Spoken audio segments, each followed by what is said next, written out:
सबसे पहले खबर राजस्थान से, जहां एक बार फिर सचिन पायलट अपनी ही पार्टी के लिए परेशानियां खड़ी करते नजर आ रहे हैं।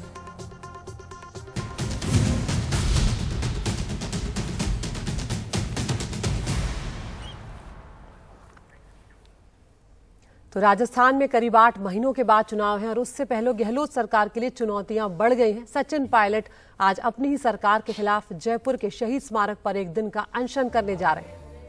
सचिन का कहना है कि पूर्व मुख्यमंत्री वसुंधरा राजे सरकार के दौरान खनन घोटाला, एक्साइज घोटाला हुआ, लेकिन उनके खिलाफ गहलोत सरकार ने कोई कार्रवाई नहीं की। सचिन ने कहा कि इस मुद्दे को लेकर उन्होंने गहलोत सरकार को 1 साल पहले 2-2 चिट्ठियां लिखी, पर कोई जवाब नहीं मिला। अब सचिन के अनशन पर बैठने के ऐलान के साथ ही राजस्थान कांग्रेस प्रभारी सुखजिंदर सिंह रंधावा ने सवाल उठाए और सचिन पायलट के इस तरीके पर आपत्ति जताई है। उन्होंने इसे पार्टी के हितों के खिलाफ कदम बताया है और अब तक जो खबरें मिल रही हैं उसके हिसाब से यही सामने आया है कि कांग्रेस पार्टी जो है वो अशोक गहलोत के साथ खड़ी हुई नजर आ रही है और सचिन पायलट के इस कदम से नाराज है, क्योंकि चुनाव अवसर पर हैं और इस वक्त पर सचिन पायलट का ये कदम कहीं ना कहीं पार्टी को नुकसान पहुंचाने वाला है।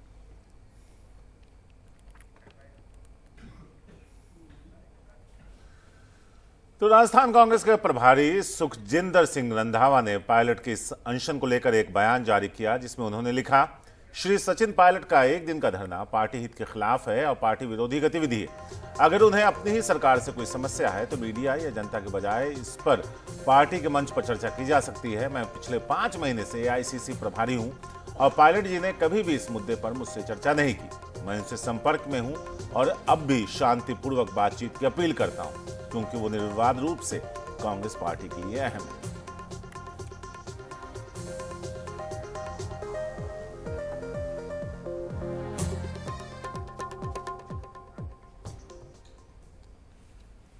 तो यहाँ पर सचिन पायलट के धरने पर कांग्रेस नेताओं की भी प्रतिक्रिया आई है। सलमान खुर्शीद का कहना यह है कि जो भी बात है वो घर में होनी चाहिए और वहीं छत्तीसगढ़ के मंत्री TS सिंहदेव का कहना है कि वो इसे सचिन पायलट का विद्रोह नहीं मानते। अरे जो भी बात है वो घर में होनी चाहिए ना, घर से बाहर नहीं होनी चाहिए। अब आप मुझसे पूछ रहे हो तो वो भी मैं वही गलती करूं जो कोई और कर रहा है, मैं भी आपसे बात करूं, वो बात नहीं करनी चाहिए। अगर मेरे मन में कोई बात होगी तो मैं मुख्यमंत्री जी से अवश्य मिलूंगा, कहूंगा, वो मेरे मित्र हैं, दोस्त हैं, हम उनका सम्मान करते हैं। अगर कुछ पार्टी के हित में होगा तो मैं उनसे कहूंगा। सचिन जी को ये लगता होगा कि उनको जवाब देना पड़ेगा मतदाता को कि आपने तो कहा था कि बहुत भ्रष्टाचार है वसुंधरा राजे जी की सरकार के समय और हम उसकी जांच कराएंगे, और जांच नहीं हुई तो आप क्या कर रहे थे? आप उस सरकार के हिस्से थे। हो सकता है इन परिस्थितियों में उनको लगा हो कि मैं अपनी आवाज़ उठाऊं। वो सरकार के खिलाफ रिवोल्ट मैं नहीं देख रहा हूं। वसुंधरा राजे जी के खिलाफ जांच होनी चाहिए, इसके लिए उस बात को वो उठा रहे हैं।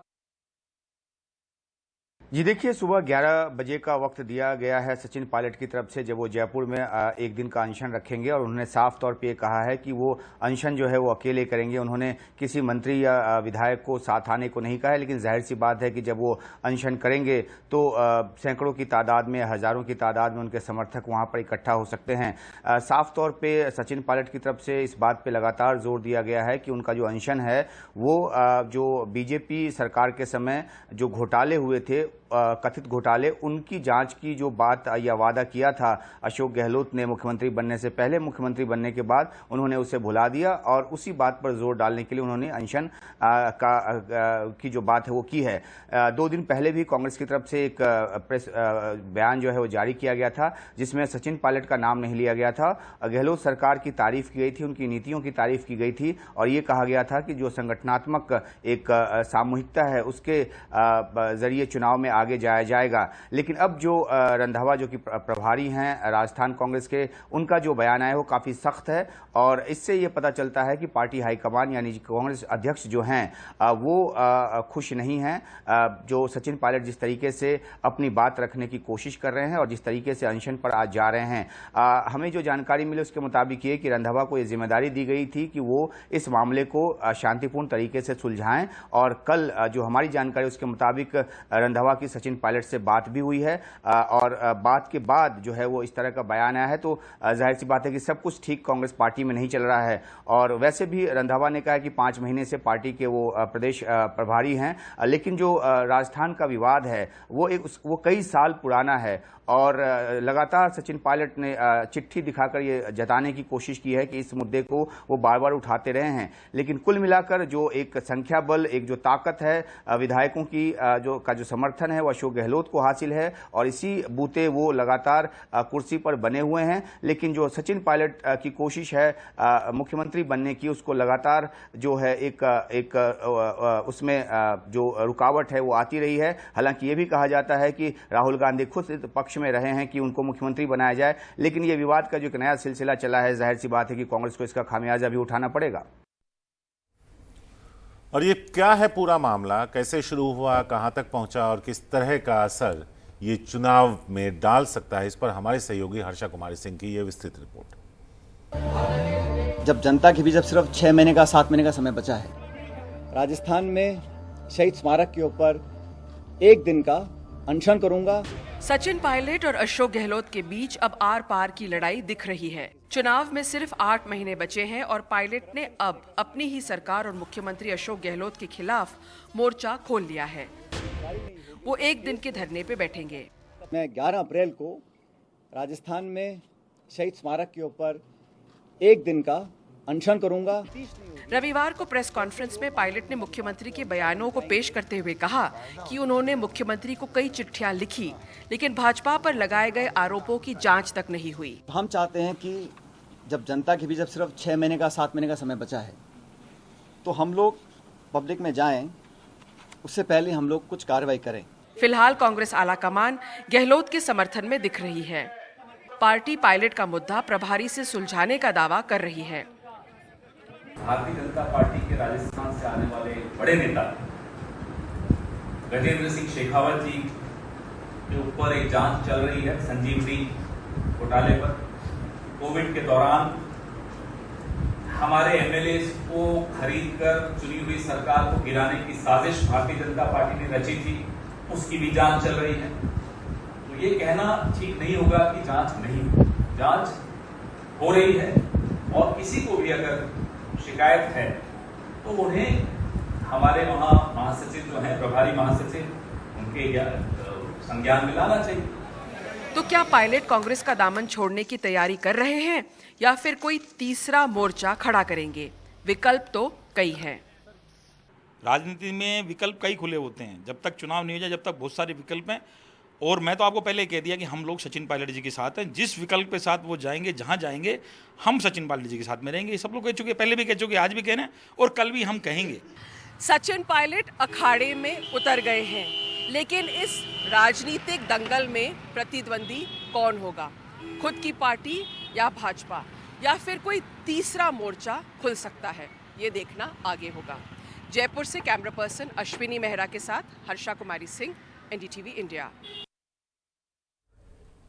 तो अदिति, एक सवाल यह भी पूछा जा रहा है कि अगर सचिन पायलट इस मुद्दे को लेकर इतने ही गंभीर थे तो पिछले 1 साल में उन्होंने 2 चिट्ठियां लिखी पहले दिन से, क्योंकि यह वादा तो चुनाव के दौरान किया गया होगा, उस पर जब वो उप मुख्यमंत्री भी थे तो क्यों नहीं उन्होंने कोई कदम उठाया या फिर इस तरह का? लेकिन शारिक, यहाँ पर उसका दूसरा पहलू ये भी हो सकता है कि सचिन पायलट लगातार कुछ मुद्दे अगर उठा रहे हैं तो वो पार्टी का नेतृत्व उसे एड्रेस क्यों नहीं कर रहा है, उससे पीछे क्यों हट रहा है, ये भी सवाल उठाया जा सकता है।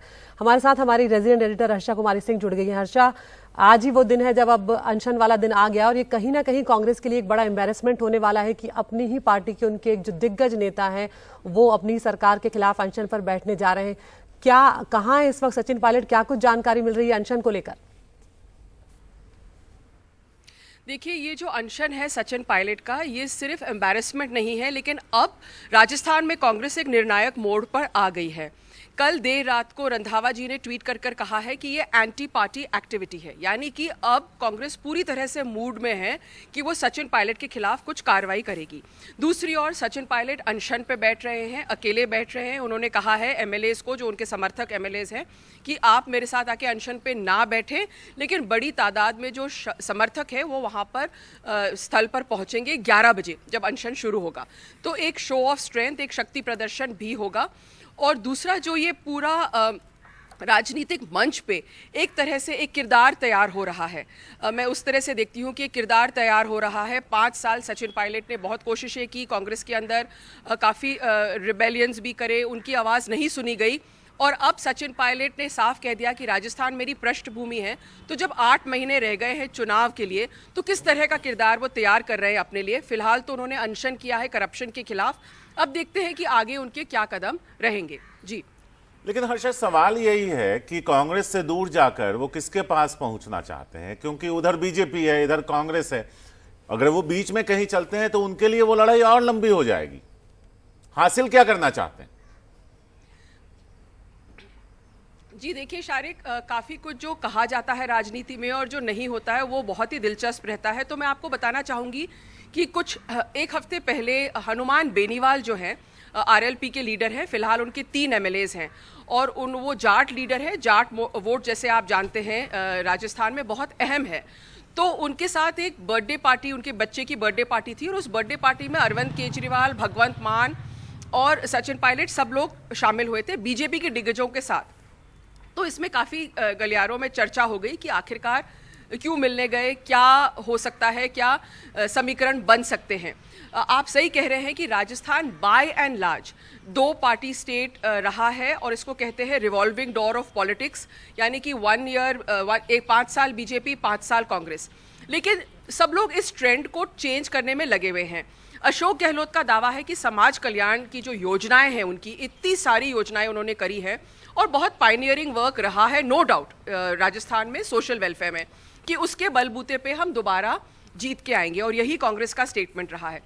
बीजेपी ये काफ़ी कंफर्टेबल है कि भाई हम वैसे भी क्योंकि रिवॉल्विंग डोर ऑफ पॉलिटिक्स है, हम जीत जाएंगे। लेकिन अब जो सचिन पायलट ने एक करप्शन का क्रूसेड तैयार किया है दोनों बीजेपी और कांग्रेस के खिलाफ, जैसे मैंने कहा था कि जिस इस दंगल में वो उतर आए हैं और प्रतिद्वंदी कौन है, प्रतिद्वंदी कांग्रेस भी है और बीजेपी भी है, कि करप्शन पे एक्शन नहीं हुआ है। तो किस तरह का किरदार तैयार होता है और ये जो पूरा राजनीतिक मंच है इसमें नेक्स्ट चैप्टर क्या होगा, ये देखना बहुत दिलचस्प रहेगा। बिल्कुल, तो जिस तरह से हर्षा आप बता रही हैं कि अब आर पार की लड़ाई होने जा रही है, ये भी साफ से समझना चाहेंगे कि गहलोत के खेमे में क्या कुछ चल रहा है, क्योंकि यहाँ पर अभी जो पलड़ा है तो वो तो गहलोत का ही भारी नजर आ रहा है साफ तौर पर, क्योंकि पार्टी उनके साथ ही खड़ी है। देखिए बिल्कुल पार्टी उनके साथ खड़ी है और जैसे हम अभी चर्चा भी कर रहे थे कि काफ़ी तादाद में एमएलएज भी उनके साथ हैं। लेकिन अगर आप राजनीतिक रूप से देखें इसको, मतलब पॉलिटिकली अगर आप इसको एस्ट्यूटली इसको जांच करें तो देखिए 8 महीने में चुनाव होने वाले हैं।